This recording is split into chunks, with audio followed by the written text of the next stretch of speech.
Watching my major Prime Television, this is Prime Plus coming to you live from Douala, Cameroon's economic capital with me, Fon Quinter. Let's begin today's edition in the southwest region where the divisional officer of Boya has said in the days ahead a communique will be made public to arrest all those trespassing and building on the Bulu land.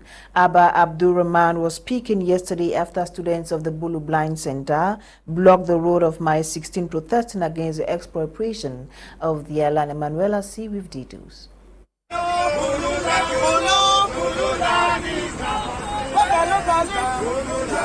The protest started at 9 a.m. this morning, involving graduates and former students trying to make their voices heard over what they call strangers trespassing in their land and building houses inside the center meant to train them and others like them. This is not the first time we are entering the road. Yes. The first time we entered the road, they said the problem has been solved.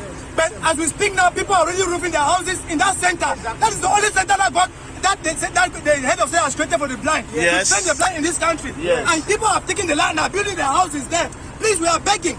According to the director of the rehabilitation center, their problem is to find out who is selling land inside the Bulu Center. Is that we targeted workers of the place instead of targeting those who bought plots in that place. We should find out those who bought plots in the place so as to target them if we want the problem to cease. The divisional officer came and promised that he will, in the days ahead, pass an order restricting those building inside the center, while noting that he will report to hierarchy. Second, I want to say more put things clear. Last time, when I come out, I can't tell when I say, what to be the problem? When I tell me, say, if they so building them, the people that they continue for big. Why? Since that time, before that time, even injunction order be big. But the alert, we cannot say people they still the work. And for them, we instruct say any man where he pass for day, may they arrest him. The other protesters called on the administration to build a fence in the center so as to secure the land meant for others like them. A center that has existed for over 25 years, it should be noted that it is not the first time that the trainees of this center are blocking the road to pour out their grievances as concern their land. Away from the southwest region, Yaoundé city dwellers can now heave sighs of relief after the replenishment of stocks of fuel. Unlike in the past days, fuel stations are no longer congested and city dwellers will no longer have to wait hours to get their cars fueled. This comes after the Ministry of Water and Energy informed consumers that stocks have been replenished in major cities in Cameroon. In a related story, the Divisional Delegate of Trade for Funzi, Zambo Manga Joseph Pierre, has sued a filling station in Yaoundé that allegedly created artificial fuel scarcity to sell later for a higher price. This comes at a time Yaoundé city dwellers have been spending hours at filling stations with containers in hand, hoping to get fuel. Away from fuel scarcity, Cameroon's presidency of the Republic has officially announced the visit of French President Emmanuel Macron to Cameroon. According to a release signed by the Minister Director of Civil Cabinet Samuel Mvondo Ayolo, Mr. Macron is expected to visit Cameroon from July 25 to July 27, 2022, an invitation of President Paul Biya. Now, the Divisional Delegation of Commerce for Bambuthus West Region of Cameroon has organized promotional sales of basic commodities. The special operation yesterday, July 21, targets consumers, which aims to relieve in this period of crisis characterized by scarcity and soaring prices of consumer goods. Now, youths in Kribi South region of Cameroon are making the most of these third-term holidays with diverse opportunities at their disposal. Staff lady Dolingan, they travel to Kribi and now reports. This is the third-term vacation period in Cameroon, and simultaneously, it's time good enough to identify hidden talents buried in youths. Reason why the Good Africa, a movement spearheaded by Cameroon's football legend Roger Milla, is in Kribi to pick out these rare gems, following the organization of a football tournament under the patronage of His Excellency President Paul Biya. It is simple. It is important for us to occupy these youths during this vacation period because we all know the challenges that come with idleness. So we must occupy them during the holidays. But away from that, we are representing His Excellency Roger Miller, who is interested in picking out 5 talented youths by the end of this tournament.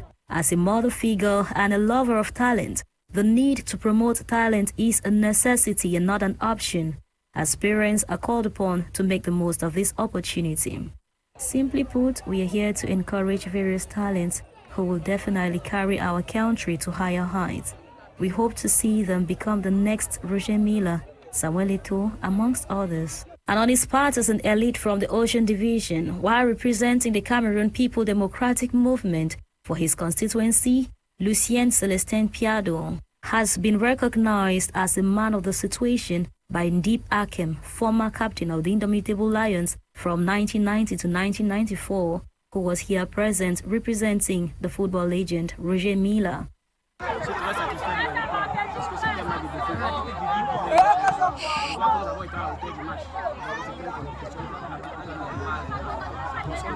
Est-ce que c'est un signe qui montre que vous pourrez aller jusqu'en finale? Qu'est-ce qui a fait la force de l'esprit d'équipe?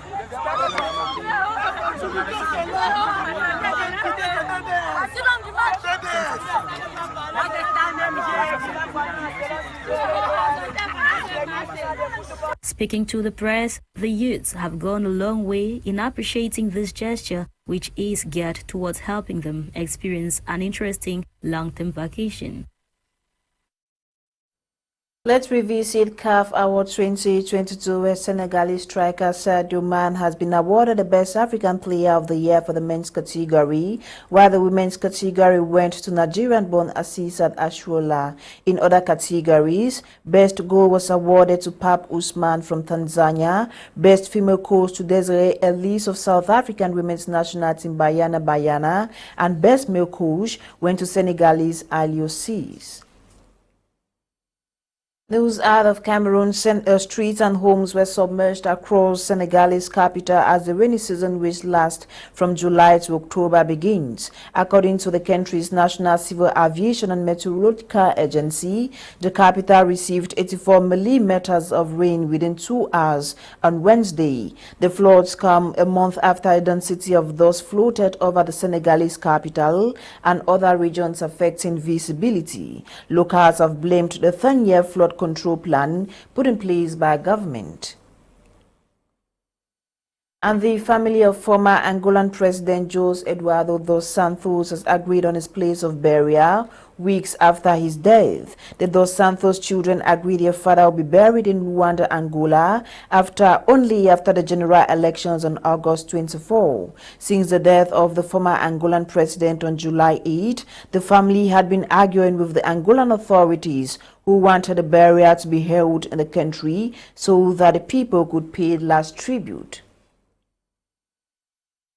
We've come to the end of today's edition of Prime Flash on My Media Prime Television. My name is Fon Quinter. Coming up next is the brief with Lasha Kingsley and Gladys Bomotongina. Today's edition was compiled and produced by Junior Pelam. Developments of these and more will be yours at exactly 6:30 p.m. with staff Lady Eileen. Have a blessed day in a company of more programs on the African Eye. Goodbye.